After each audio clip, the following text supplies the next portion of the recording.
संसद के मानसून सत्र का 8वां दिन, सदन में आज भी हंगामे के आसार। मणिपुर हिंसा को लेकर विपक्ष और सत्ता पक्ष अभी भी आमने सामने। पीएम मोदी से जवाब की मांग पर अड़ा विरोधी खेमा। लोकसभा में विपक्षी दलों की ओर से लाए गए अविश्वास प्रस्ताव पर आज तय हो सकती है चर्चा की तारीख। लोकसभा अध्यक्ष के नेतृत्व में पीएसी की होगी बैठक, जिसमें अविश्वास प्रस्ताव की तारीख और पार्टियों को दिया जाने वाला समय तय होगा। वहीं दिल्ली में ट्रांसफर पोस्टिंग के अधिकार को लेकर बिल तैयार। कैबिनेट की मंजूरी के बाद बिल लोकसभा सांसदों को सर्कुलेट किया गया। इसे आज लोकसभा में रखे जाने की संभावना है।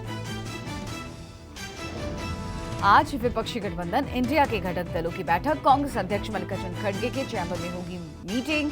मणिपुर का दौरा कर लौटी सांसदों की टीम मणिपुर के हालात से कराएगी रूबरू।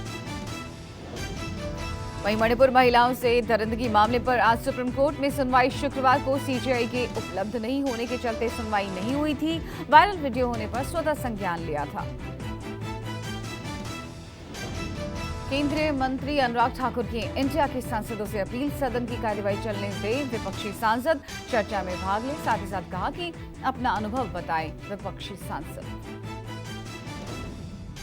विपक्षी दलों के जो माननीय 21 सांसद मणिपुर गए, मेरा उनसे अनुरोध है कि कल सदन चलेगा, चर्चा में भाग लें और आकर अपना अनुभव भी बताएं। अनुराग ठाकुर ने कांग्रेस पर साधा निशाना। कहा, कांग्रेस की सरकार में मणिपुर 6-6 महीने जलता था। किसी नेता ने मणिपुर पर बयान नहीं दिया। सरकार मणिपुर पर चर्चा के लिए तैयार है। आरजेडी सुप्रीमो लालू प्रसाद यादव ने पीएम मोदी और आरएसएस पर साधा निशाना। कहा, संविधान को मिटाने की कोशिश में हैं ये लोग। लालू ने कार्यकर्ताओं से की अपील, पंचायत और जिला स्तर पर लोगों को करें जागरूक। जनता पार्टी और इसके नेता नरेंद्र मोदी संविधान को मिटाना चाहते हैं और इस काम में वो लगे हुए हैं। बंगाल विधानसभा में आज ममता सरकार हिंसाग्रस्त मणिपुर की स्थिति पर लगाएगी विशेष निंदा प्रस्ताव, जिस पर सदन में होगी चर्चा। विधानसभा अध्यक्ष ने प्रस्ताव पर चर्चा की इजाजत पहले ही दे दी है। टीएमसी की ओर से संसदीय कार्य मंत्री शोभनदेव चट्टोपाध्याय प्रस्ताव पेश करेंगे। सीएम ममता बनर्जी भी चर्चा में भाग लेने के लिए सदन में मौजूद रहेंगे। वहीं ममता बनर्जी ने ट्वीट कर कहा, मणिपुर की दिल दहला देने वाली कहानियां सुनकर मेरा दिल बहुत दुखता है। मानव जीवन को कभी भी नफरत के क्रूर प्रयोगों की पीड़ा नहीं सहनी चाहिए। लोकसभा चुनाव के लिए एनडीए की तैयारियां शुरू। पीएम मोदी संसद सत्र के दौरान ही करेंगे सांसदों से मुलाकात। 9 अगस्त का ये सिलसिला जारी रहेगा और आगे भी बढ़ सकता है। बीजेपी अपने 430 एनडीए सांसदों को 11 समूहों में बांटा है और जिनमें से प्रत्येक चुनावी प्रयासों में अधिक सामंजस्य और तालमेल लाने के प्रयासों को लेकर इसके साथ बैठक। ये बैठक अमित शाह, राजनाथ सिंह और जेपी नड्डा, नितिन गडकरी अलग अलग लेंगे। पीएम खुद कई राज्यों के एनडीए सांसदों से मुलाकात कर उन्हें जमीनी हकीकत उनसे जानेंगे और समीक्षा करेंगे। सांसदों के साथ ये बैठक इसी सत्र के दौरान होगी और जिसकी शुरुआत आज से ही हो रही है। पहली बैठक पश्चिम ब्रिज, कानपुर, बुंदेलखंड के सांसदों के साथ दिल्ली के महाराष्ट्र सदन में शाम 6:30 बजे होगी। मध्य प्रदेश के इंदौर में अमित शाह ने चुनावी अभियान की शुरुआत की। कार्यकर्ता सम्मेलन में बोले, आपका उत्साह बताता है कि 2023-24 के परिणाम तय है। भाजपा को चुनाव मेरे बूथ में बैठा हुआ कार्यकर्ता जिता सकता है। हम एक एक पल बिगाड़े बगैर विजय के लिए परिश्रम की पराकाष्ठा। अमित शाह बोले, मध्य प्रदेश के 2023 के विधानसभा चुनाव में बीजेपी की जीत पक्की है तो 2024 में लोकसभा में यहां की सभी 29 सीटों पर जनता का हमें आशीर्वाद मिलेगा।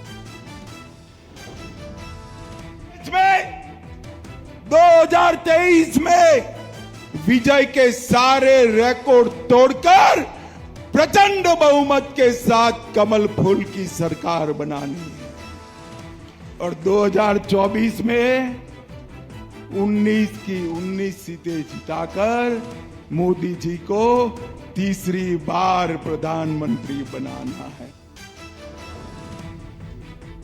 कांग्रेस मध्य प्रदेश में विधानसभा चुनाव को लेकर तैयार है और आज से शुरू करेगी नर्मदा सेवा अभियान।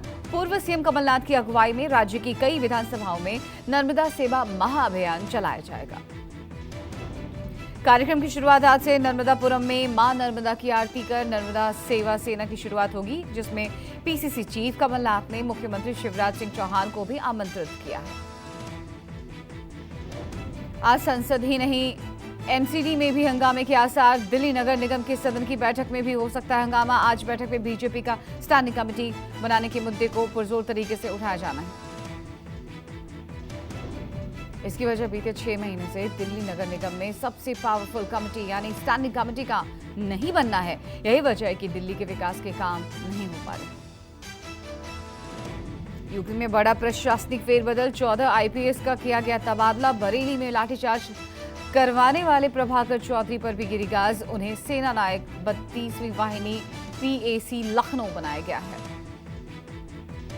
ऐसे समझाया जा रहा था कि ये परंपरागत नहीं है रूट, और इसमें समझाने के बाद भी एक बार हम लोगों ने तय भी कर दिया, क्योंकि काफ़ी लोग इकट्ठा थे।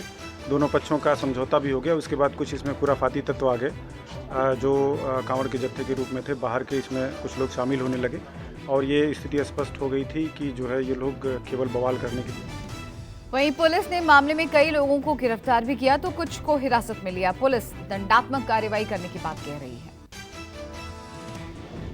यूसीसी पर सुझाव की आखिरी तारीख खत्म, अब अगले कदम की तैयारी में। लॉ कमीशन बताया जा रहा है कि यूसीसी को लेकर लॉ कमीशन को 75 लाख से ज्यादा प्रतिक्रिया और सुझाव मिले हैं। आज से शुरू होगी लॉ कमीशन की प्रक्रिया। जनता से मिले सुझावों को 3 भागों में बांटेगा।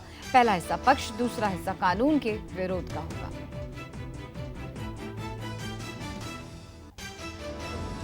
तीसरे और आखिरी चरण में लॉ कमीशन यूसीसी को लेकर विचार विमर्श करेगा और कानून को लेकर अपनी रिपोर्ट भी तैयार करेगा।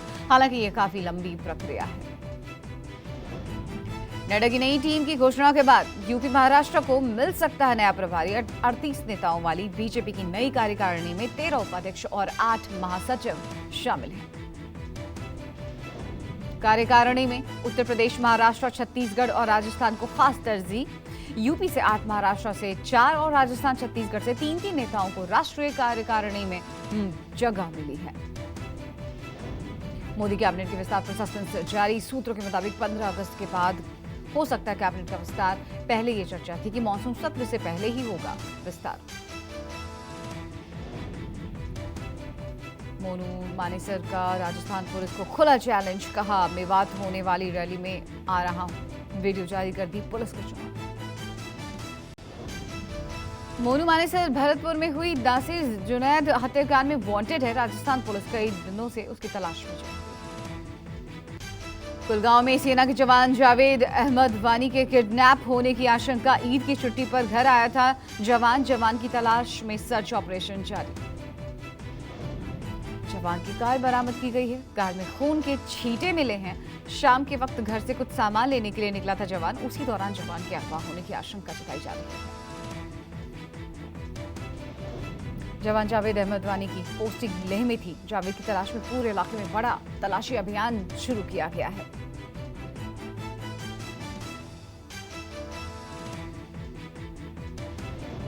ऋषिकेश के थलीसान के मार्ग पर बड़ा हादसा हुआ है। बारिश के बाद मिट्टी में कटान के चलते बहा पुल। सामने आया पुल बहने का वीडियो। इलाके में बादल फटने और भारी बारिश की आशंका। जयपुर में भी फिर हुई भारी बारिश। लगातार होती बारिश की वजह से पानी के बहाव में फंसा हाथियों का झुंड। सड़क के कई फीट ऊपर से बह रहा है बारिश का पानी। गुजरात के भरूच में बारिश के पानी में फंसे 4 गर्भवती महिलाओं समेत 20 लोग। फंसे लोगों को फायर ब्रिगेड ने बचाया और सुरक्षित स्थानों पर पहुंचाया। गुजरात उत्तराखंड में जगह जगह जारी है लैंडस्लाइड। बाबा आश्रम कर्णप्रयाग से आगे पहाड़ी से पत्थर गिरने के कारण Badrinath highway block. Chamoli police alert. Telangana में गोदावरी नदी तेलंगाना के भद्राचलम में खतरे के निशान के ऊपर है। कई मंदिर और मंदिर के किनारे घर बने थे जो वो डूब गए हैं। राहत अभियान चलाया जा रहा है। हरियाणा के धारूडेहा में राजस्थान के भिवाड़ी की तरफ से छोड़े जाने वाले पानी को लेकर एक्शन मोड में मुख्यमंत्री मनोहर लाल। हरियाणा और राजस्थान के अधिकारियों के साथ सीएम खट्टर ने ज्वाइंट मीटिंग की। उत्तरकाशी जिले के धसड़ा गांव में भूस्खलन का खतरा, डिजास्टर मैनेजमेंट की टीम ने इलाके का लिया जायजा। उत्तरकाशी में भारी बारिश के बाद दरक रहे पहाड़, भटवाड़ी ब्लॉक में पहाड़ों से गिर रहा है मलबा।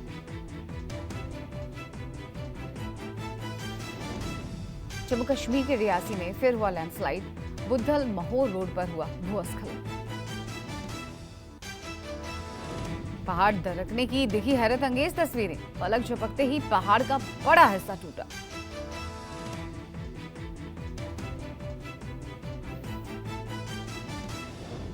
देहरादून दिल्ली हाईवे पर हादसा, यात्रियों को लेकर जा रही उत्तर प्रदेश की रोडवेज की बस पलटी। हादसे में कई लोग गंभीर रूप से जख्मी हुए। स्कूटी को बचाने के दौरान ये एक्सीडेंट हुआ। बताया जा रहा है कि हादसे के वक्त बस में 57 यात्री थे। नजीबाबाद डिपो की बस जा रही थी, तभी स्कूटी सामने आ गई, जिसे बचाने के चक्कर में बस डिवाइडर से जा टकराई और पलट गई। हरियाणा के रोहतक में सीएम फ्लाइंग ने मारी छापेमारी। एक मकान से मिली भारी मात्रा में अवैध शराब, घर के अंदर बिना लाइसेंस के चल रहा था ठेका। मौके से भारी मात्रा में शराब भी बरामद। रोहतक में मनोज नाम के युवक की हत्या के आरोपी पिता और बेटा गिरफ्तार। आरोपियों नोएडा में केरल के राज्यपाल आरिफ मोहम्मद खान के काफिले में घुसी कार। आरिफ मोहम्मद खान बाल बच्चे। मामले में पुलिस ने 2 लोगों को किया गिरफ्तार। आरोपी की कार जब्त। नोएडा से होते हुए दिल्ली जा रहा था ये काफिला। यूपी के